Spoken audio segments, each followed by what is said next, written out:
Assalamualaikum warahmatullahi wabarakatuh.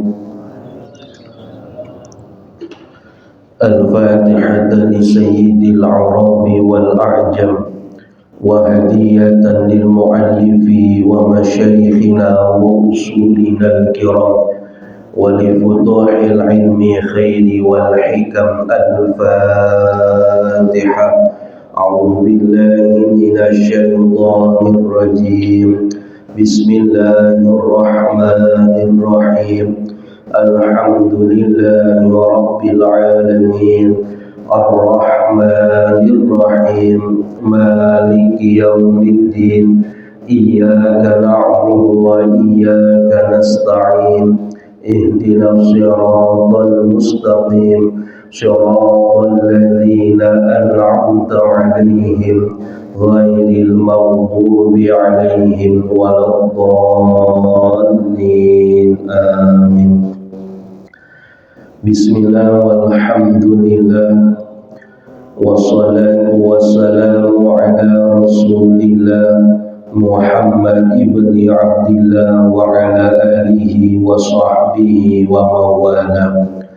Amma ba'du wa'lamu anna nabiyya sallallahu alaihi wasallam qala la yanbaghi lil 'alimi an yaskuta 'an 'ilmihi wa la yanbaghi lil jahili an yaskuta 'an jahlihi. Wa bi sanadil muttasili ila al-imamil mu'allifi rahimahullahu ta'ala وعلى أن نفع به وبعلومه وبكم في الدارين آمين. قال وعنه رضي الله عنه.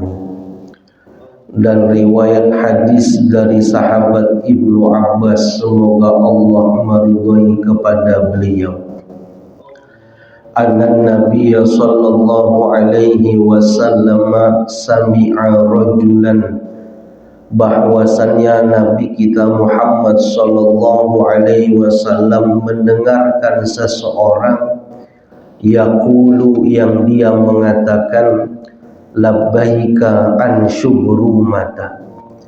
Labbaika, aku penuhi panggilanmu, syubrumata, wahai Syubrumah. Qala, maka Nabi berkata, man syubrumata, siapa Syubrumata? Qala, maka menjawab orang itu, akhun li, saudaraku, au qaribun li, atau kerabat dekatku. Faqala, maka Nabi bertanya, hajjajta an nafsika, apakah kau sudah menunaikan haji untuk dirimu? Qala la, maka dia menjawab belum. Qala, maka Nabi mengatakan, hujja an nafsika, hajikanlah untuk dirimu terlebih dahulu, summa hujja an syubrumata, kemudian baru kau hajikan untuk Syubrumah. Rawahu Abu Daud wa Ibnu Majah, dan meriwayatkan hadis ini oleh Imam Abu Daud dan Imam Ibnu Majah, wa sahahu Ibnu Hibban, dan mensahihkan hadis ini oleh Imam Ibnu Hibban, wa rajihu inda Ahmad waqfuhu, dan yang rajih di sisi Imam Ahmad, hadis ini adalah bersifat mauquf. Bapak Ibu jamaah salat zuhur Masjid Al-Manar yang dimuliakan Allah Subhanahu wa taala, puji syukur sama-sama kita panjatkan kehadirat Allah Subhanahu wa taala. Alhamdulillah summa alhamdulillah, berkat karunia dan nikmat yang Allah berikan kepada kita, baik berupa nikmat iman, nikmat Islam, terlebih nikmat sehat wal afiat. Allah Subhanahu wa taala memperkenankan kita untuk bisa hadir di tempat yang penuh keberkahan ini. Mudah-mudahan hadirnya kita menjadi obat buat kita, hadirnya kita menjadi wasilah akan turunnya keberkahan dari Allah Subhanahu wa taala. Amin ya rabbal alamin. Alhamdulillah pula kita sudah disampaikan umur kita kepada hari Ramadan yang ke-28. 28 Oh, satu. Kirain kalau udah ngantuk udah nggak keingetan 20 berapa gitu. Oh, masih kedengarannya 21, berarti lembaran masih tinggal 9 hari lagi. Lumayan. Ah, 28 malam. Iya, iya, iya, iya. Nggak bisa dipungkiri kata Bang Ipul, namanya mau liburan tuh rasa senang pasti ada, walaupun handphone tidak boleh mati katanya. Iya. Tinggal alasan ketiduran juga beres Bang sebenarnya Bang. Bukan saya yang ngajarin ya, Maji Murdo yang ngajarin.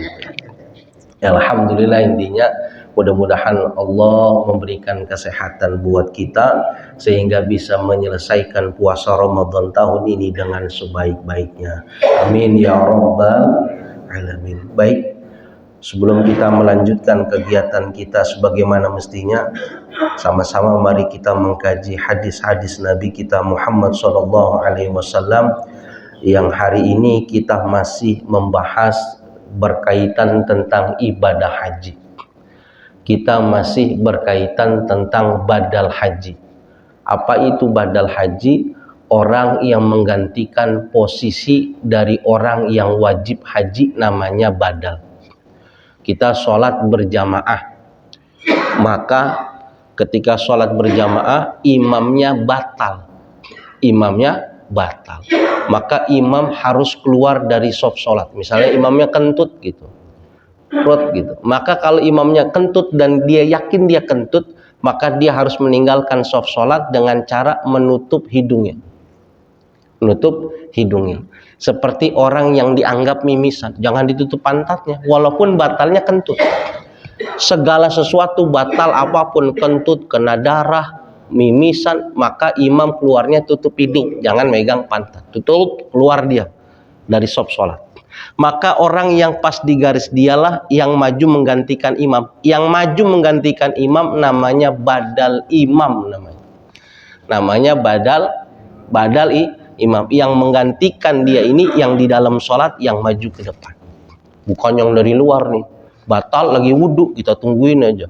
Ini Ustaz Dendi nggak masuk nih. Nggak, yang menggantikan yang udah di dalam sholat. Atau orang khutbah Jumat udah giliran nggak datang, akhirnya Ustadz Ridwan naik. Ustadz Ridwan namanya badal khotib, pengganti. Nah, orang yang melakukan ibadah haji itu ada kalanya dia tidak bisa melakukan ibadah haji sendiri, sehingga perlu badal. Orang yang wajib haji, dia dua karakternya. Pertama, dia mampu secara harta, dia punya kesehatan, tapi belum sempat melaksanakan ibadah haji, keburu meninggal dunia, maka orang ini harus dibadalkan hajinya oleh keluarganya sekalipun dia tidak berpesan. Bang Erwin udah berangkat haji? Udah daftar Ustadz? Udah dipanggil? Belum Ustadz. Oh yaudah, kapan berangkatnya? 2086 Ustaz. 2086, lama banget waiting list Indonesia ya kan?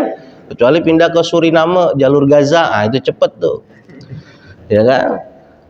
Maka sebelum waktunya Bang Erwin meninggal, kalau keluarganya paham, maka yang menggantikan posisi Bang Erwin adalah anaknya atau keluarganya buat ibadah haji dia. Tapi nanti ada syaratnya yang menggantikan Bang.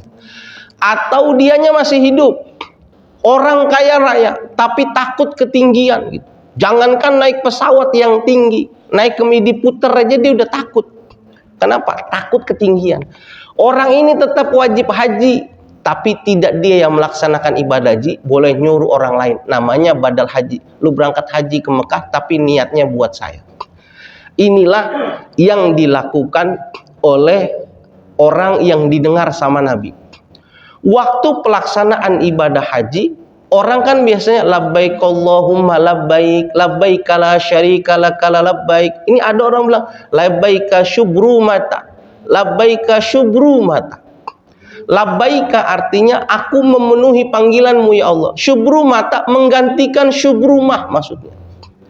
Nanti Bapak kita masuk ke bab mikot nanti setelah ini, kita kan nanti ada wajib niat. Labbaika umrata berarti kita memenuhi umroh. Labbaikal hajja berarti kita menunaikan haji. Nanti ada lafaz untuk membadalkan orang. Siapa yang mau kita badalkan? Labbaika, sebutkan namanya siapa. Nah, masalahnya ini orang, waktu dia mengatakan labbaika syubrumata, aku penuhi panggilanmu menggantikan syubrumah, Nabi manggil dia sini. Syubrumah siapa? Aqribun, kerabat dekatku, au akhunli, atau saudara dekatku. Ditanya sama Nabi, kamu udah berangkat haji belum buat dirimu sendiri? Maka dia mengatakan, belum ya Nabi. Maka kata Nabi, kamu berangkat haji dulu buat dirimu, baru menghajikan orang lain. Menghajikan diri sendiri hukumnya wajib fardu ain, menggantikan badal haji orang lain hukumnya sunnah.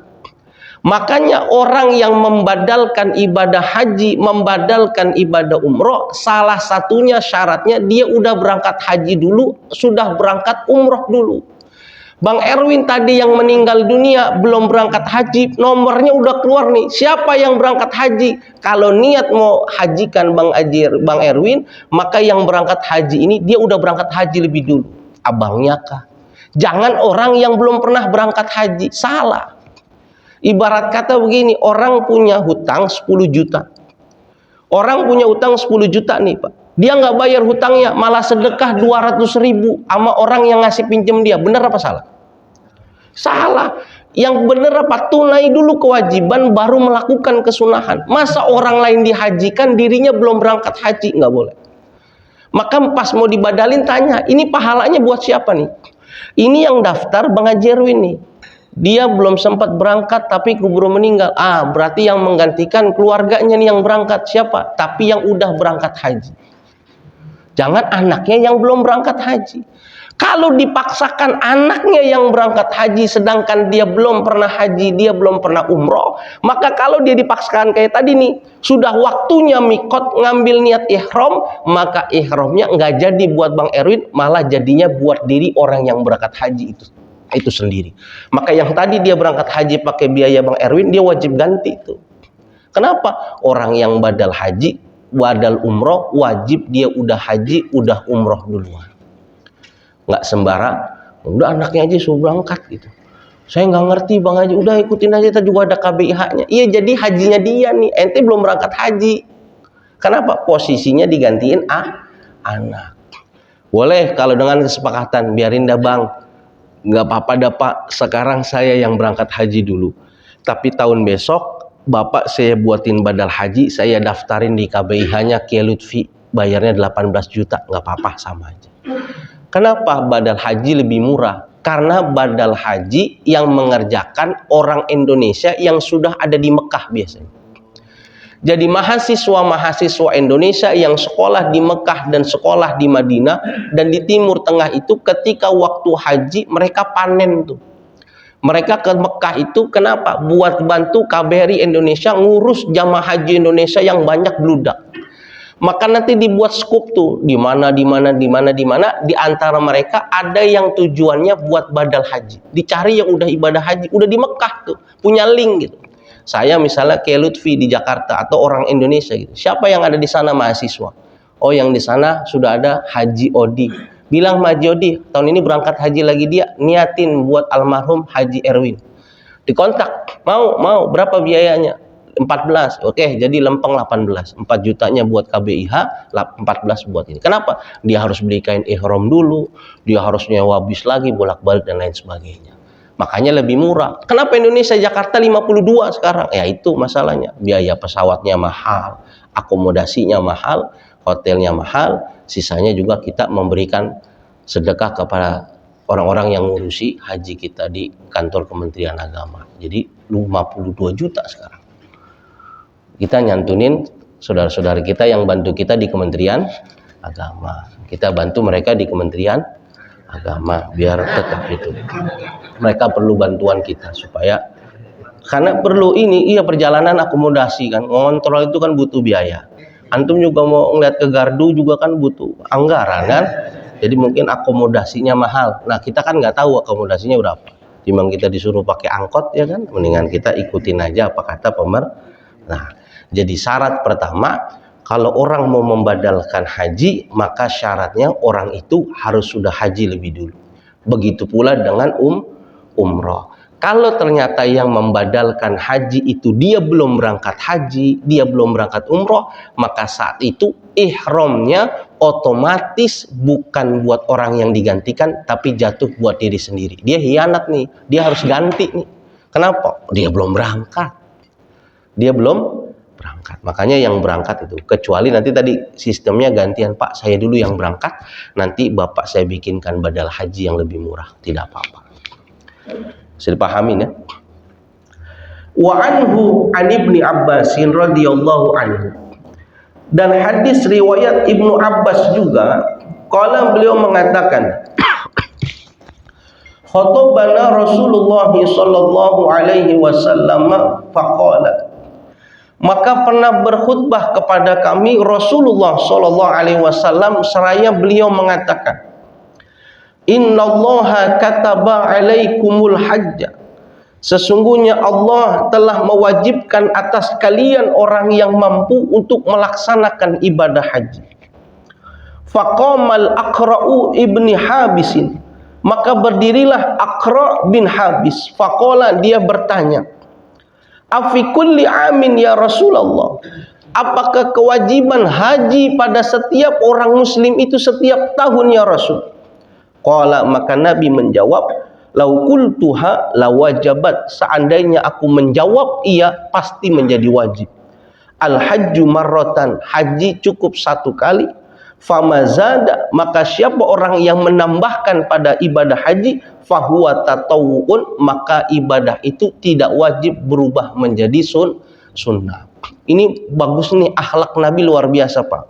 Bapak kalau ngelihat dalam syarahnya begini, jadi yang cerewet itu bukan cuma kaum Bani Israel dong. Nabi juga punya sahabat itu demen banget nanya mulu. Kalau bahasa orang Inggrisnya itu cememeh, tahu cememeh? Ngomong. Ini ada Nabi kasih tahu pembelajaran kepada sahabat-sahabatnya. Wahai sahabatku, orang-orang yang mampu, memiliki harta, memiliki kesehatan dan kemampuan, wajib atas kalian untuk melakukan ibadah haji. Cukup udah di situ. Ini dalam riwayat Aqra' ini bangun sampai 3 kali nih, karena dia orang kaya. Wajibnya berapa kali Nabi? Nabi nggak jawab. Nabi bilang, wajib ya buat kalian orang yang mampu, jangan lupa, jangan sampai nggak berangkat haji. Berapa kali Nabi? Setiap tahun ya pergi haji wajibnya. Nabi diem. Ngomong lagi sampai 3 kali baru Nabi bilang, kalau seandainya saya jawab pertama kali iya, la wajabat, pasti wajib haji setiap tahun bagi orang Islam. Nabi menceritakan di situ, jangan seperti orang kaum Bani Israel yang mereka banyak bertanya, malah justru menyusahkan diri mereka sendiri. Ketika mereka ingin bukti siapa orang yang membunuh dari kaum-kaum Bani Israel, mereka suruh dipotong, udah potong aja sapi. Sapinya sapi laki apa perempuan? Sapinya sapi betina.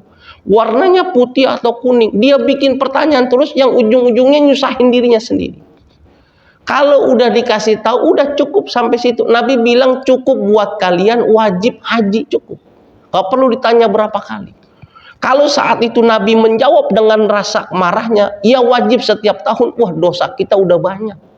Kenapa? Seumur hidup 1 kali aja belum tentu kita bisa berangkat. Bagaimana wajib setiap tahun. Jadi janganlah kita meminta fatwa yang fatwa itu memberatkan diri kita, jangan.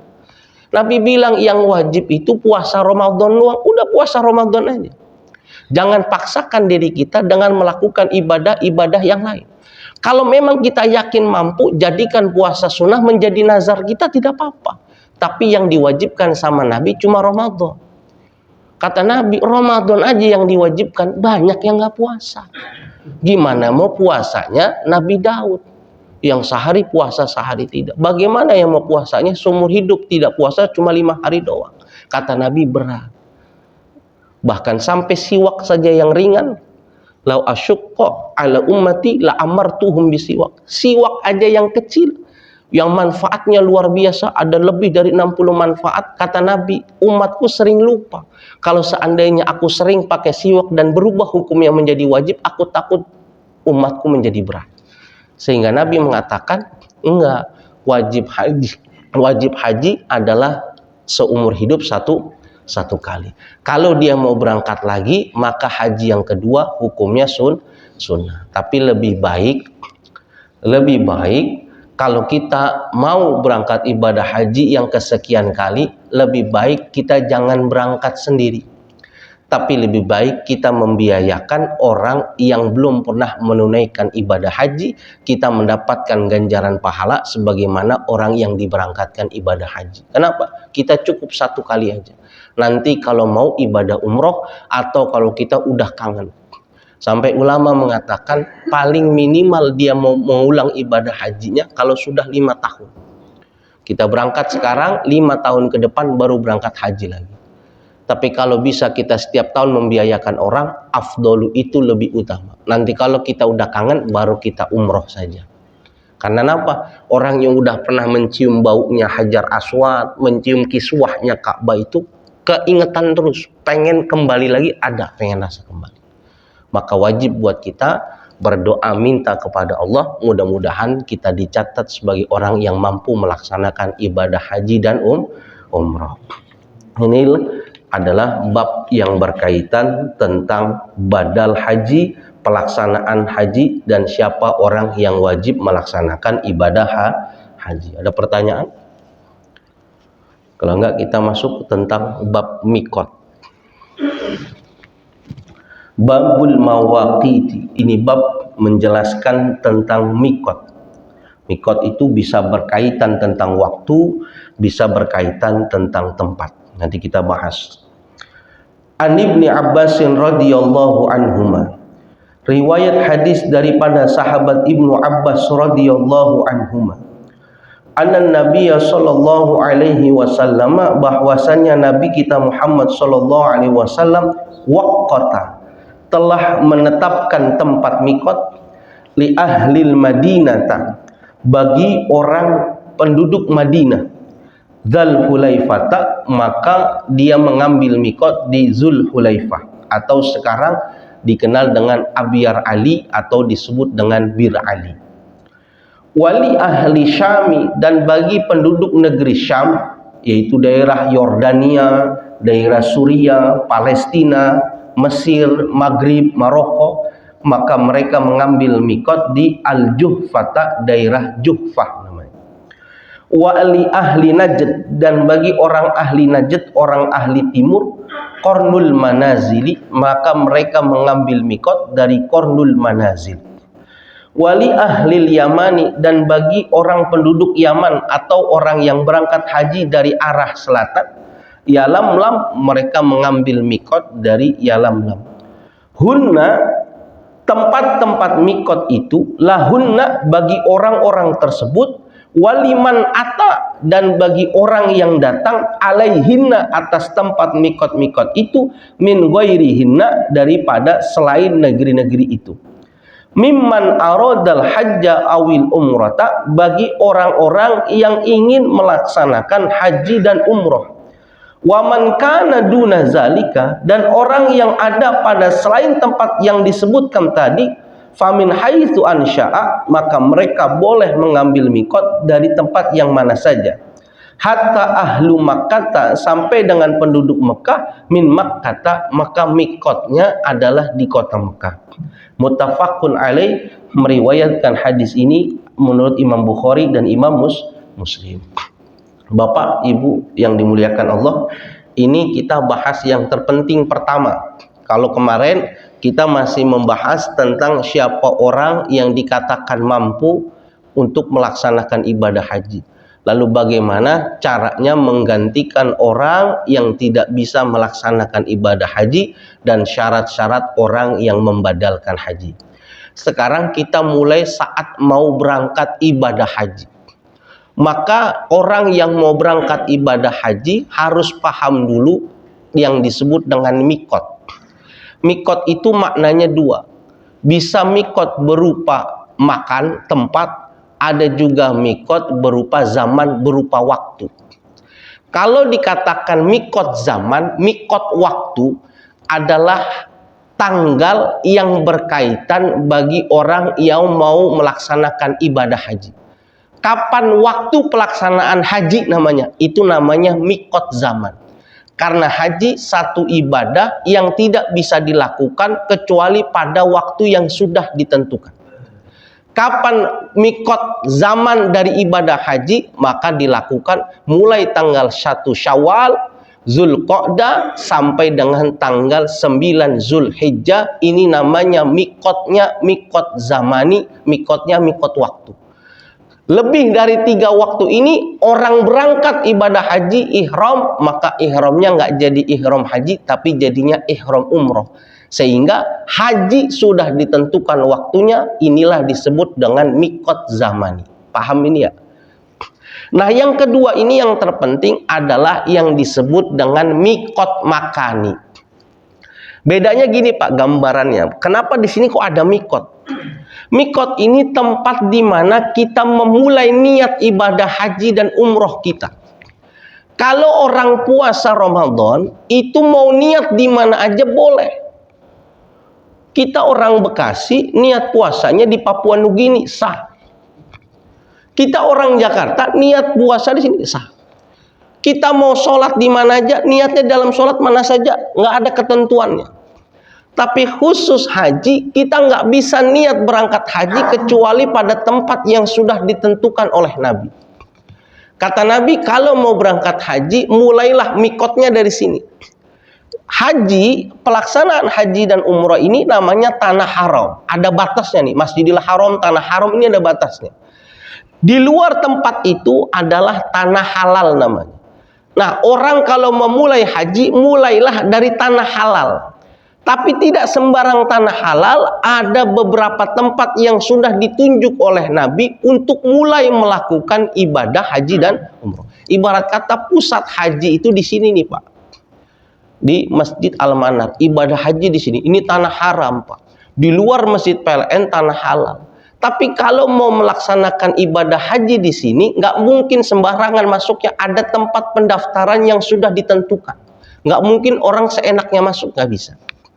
Maka Nabi sudah menunjukkan beberapa tempat. Jadi kalau dibilang mikotnya disebut mikot makani, tempat di mana seseorang baru mulai niat melaksanakan ibadah haji dan umroh.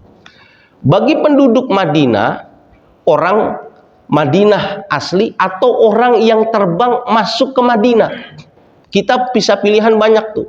Kalau rezeki bagus langsung ke Mekah, bisa jadi dioper ke Madinah, bisa jadi dioper ke Jeddah. Ini 3 nih.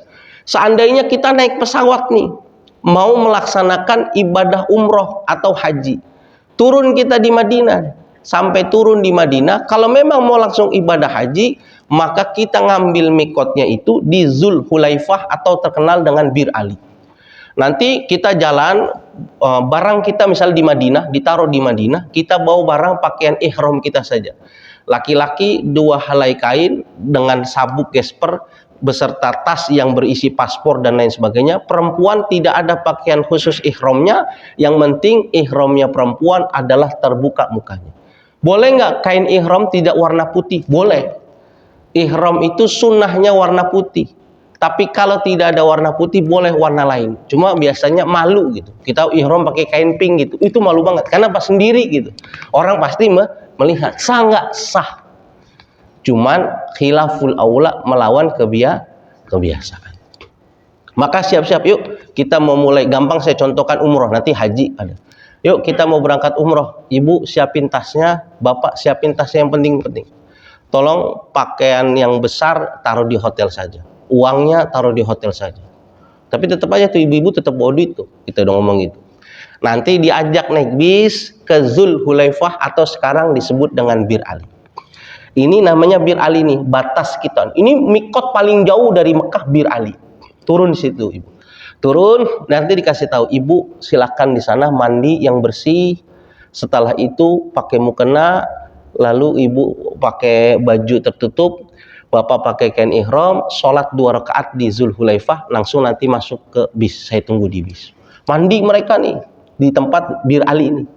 Selesai nih mikot nih. Selesai masuk ke dalam bis, maka sebelum jalan diajarin haji. Ayo niat semuanya. Labbaik Allahumma umratan. Ya Allah, ini ihram tuh, aku berniat untuk ihram lil umroh, untuk melakukan umroh. Dikasih tahu tuh, udah niat nih, udah dari situlah berlaku hal-hal yang dilarang ketika orang sedang ihram. Yang pernah saya ceritain, jima nggak boleh, ciuman nggak boleh. Ini dia mulai ibadah. Jadi mulai ibadahnya itu ada di tempat halal yang sudah ditentukan. Nggak bisa umroh mas, ya ayo langsung aja ke Mekah, langsung di Mekah, nggak bisa. Ada tempat ngambil mikotnya. Nabi sudah menentukan. Paham? Jadi nggak sembarangan gitu. Kita mau sholat Idul Fitri di mana? Di Masjid Al-Mandar bisa langsung datang. Tapi untuk ibadah haji dan umroh nggak bisa langsung datang. Ada tempat khusus untuk memulai ibadah haji dan umroh. Ini bagi penduduk Madinah. Bagi penduduk Syam maka di Juhfah namanya. Itu bagi mereka orang-orang Syria, Palestina. Bagi orang-orang yang ada di sebelah timur, Najd itu ngambil mikotnya di Qarnul Manazil. Bagi yang ahla selatan, di Yaman ngambilnya di Yalamlam. Nah, Pak, Ibu, begini. Ini bagi Nabi menyebutkan posisi dari utara, timur, selatan, barat. Nabi menyebutkan nama tempat ini. Tujuannya apa? Bagi mereka yang mau melaksanakan ibadah haji, ibadah umroh dari tempat itu atau orang yang melewatinya, maka dia wajib mengambil mikot di situ. Maka yang saya katakan begini, pesawat kita itu tergantung. Kalau pesawat kita ternyata diarahkannya lewat Yaman Selatan, maka kita ngambil mikotnya itu di Yalamlam gitu.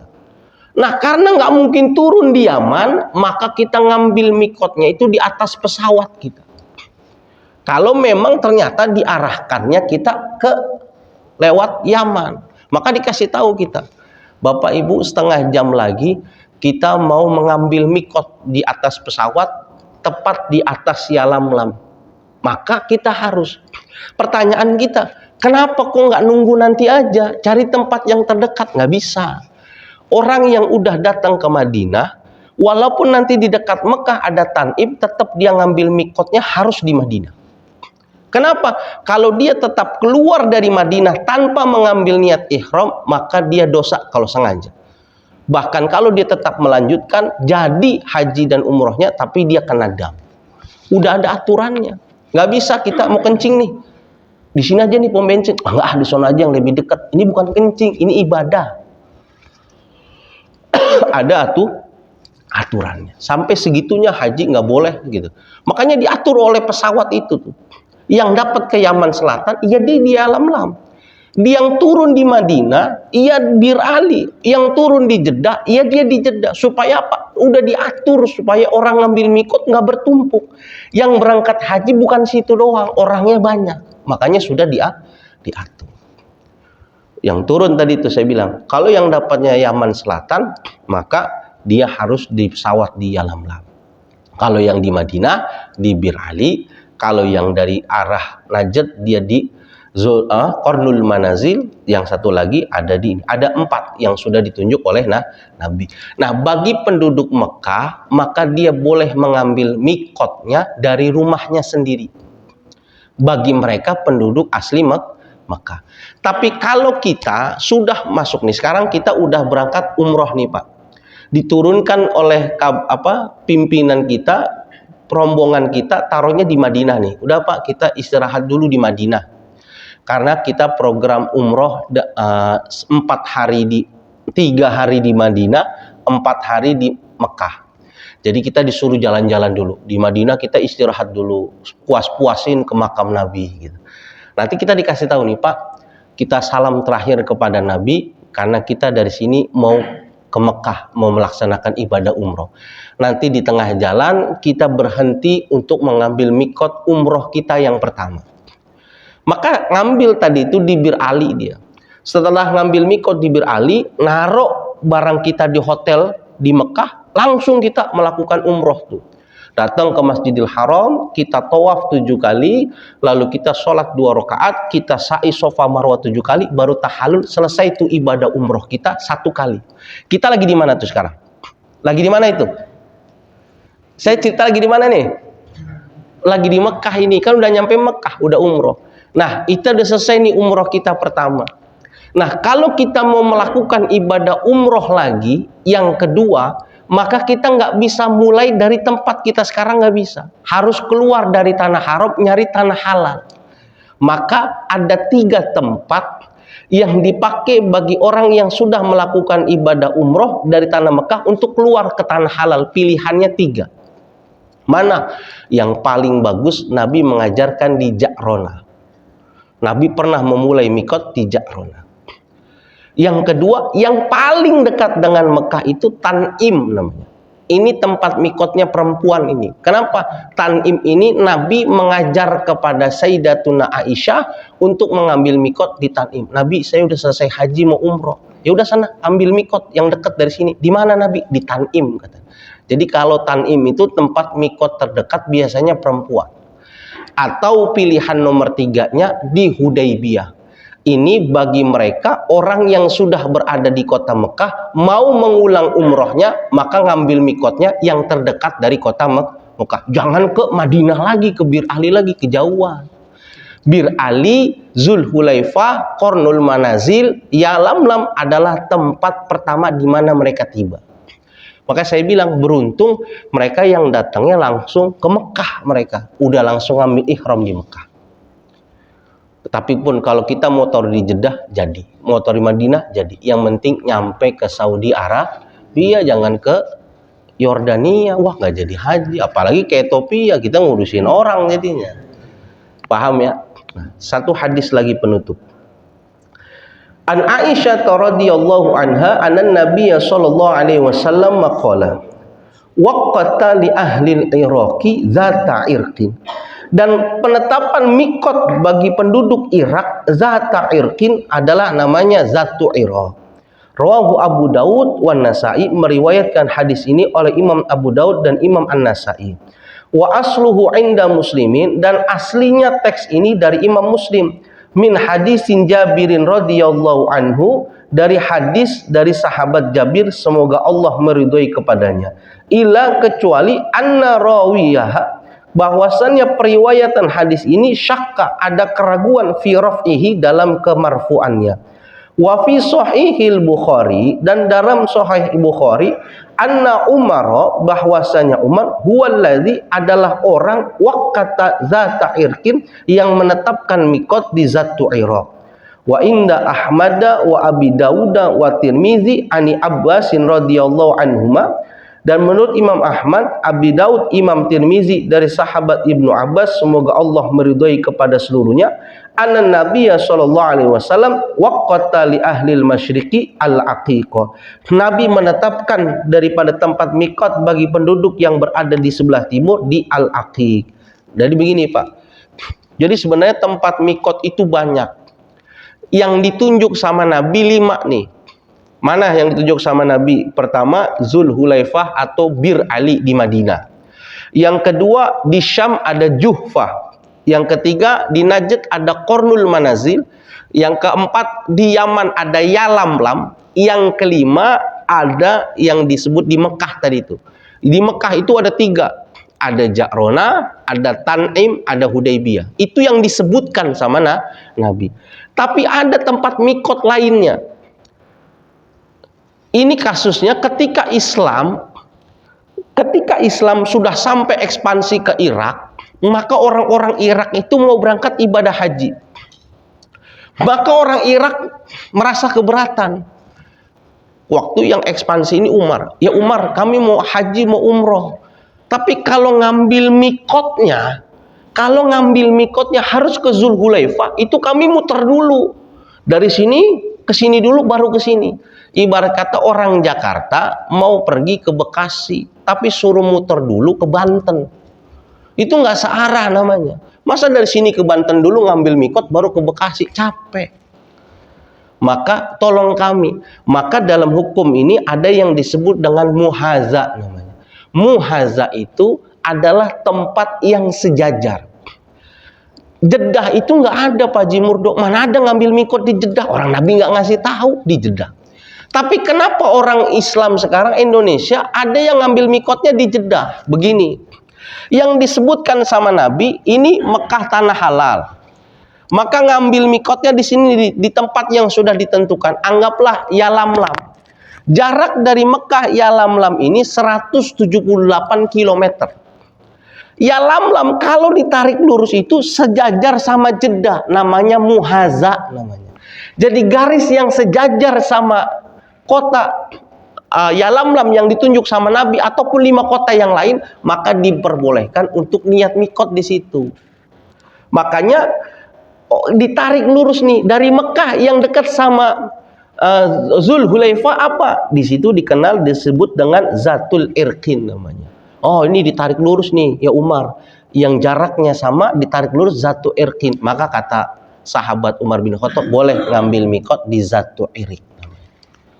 Bisa dipahami. Jeddah ngambil garis lurusnya di Yalamlam. Yang di Najd ngambilnya di Wadi Mahram. Ada lagi yang kapal laut adanya di Ribak, di daerah dekat-dekat Timur Tengah. Jadi ada beberapa tempat mikot yang mereka itu muhaza, diambil daripada tempat yang sejajar dengan tempat itu. Tapi kalau kita membicarakan tentang ketenangan, keafdoliatan, maka ambillah kita melakukan ibadah haji dan umroh pada tempat-tempat yang sudah disebutkan sama Nabi supaya tenang gitu. Jeddah aja kita kadang-kadang masih mikir gitu. Kenapa? Apalagi di Soekarno-Hatta ya, wah itu udah jauh banget itu. Jangan di Soekarno-Hatta, dia garis lurusnya ditarik itu ke Afrika Selatan, ngerinya ntar jadi waka-waka bukan berangkat haji itu. Udah bingung lagi tuh, ngeri gitu. Jangan di Soekarno-Hatta udah pakai kain ihram. Mana Bang Ipul mau ngambil ihram saat? Mau ngambil ihram di mana? Di WC. Itu enggak, makanya di Jeddah aja nih, walaupun fatwa MUI-nya sudah boleh, kita ada keraguan. Makanya cari pembimbing umroh, kita tanya, kita ngambil mikotnya di mana nih? Kita langsung ini Pak Haji Murdo, kita turun di Madinah. Nanti untuk umroh pertama ngambil mikotnya di Bir Ali. Oh ada Bir Ali. Yang kedua di mana? Nanti kita belanja-belanja dulu biasa. Nanti kita ngambil mikot di Ja'ronah. Oh ada. Yang ketiga, ya paling nambah ongkos 20 real kita anterin ke Tanim. Berarti ada. Ini lebih aman. Ngambil di mana Pak? Kita pertama ngambil di Jeddah. Waduh. Yang kedua di Wadil Mahram. Waduh. Yang ketiga di Ribak di Mesir. Waduh. Kitanya jadi agar walaupun diperbolehkan. Bapak dulu angkatan tahun 60 sedikit sebelum ditutup, yang namanya tempat lempar jumroh itu kecil Pak. Kecil kayak tiang ini nih Pak. Tiang ini nih. Karena yang semakin banyak yang lempar semakin banyak, kuota haji semakin banyak gitu Pak. Kalau ngelempar arahnya ke situ aja jadi masalah nanti. Orang pada berebutan.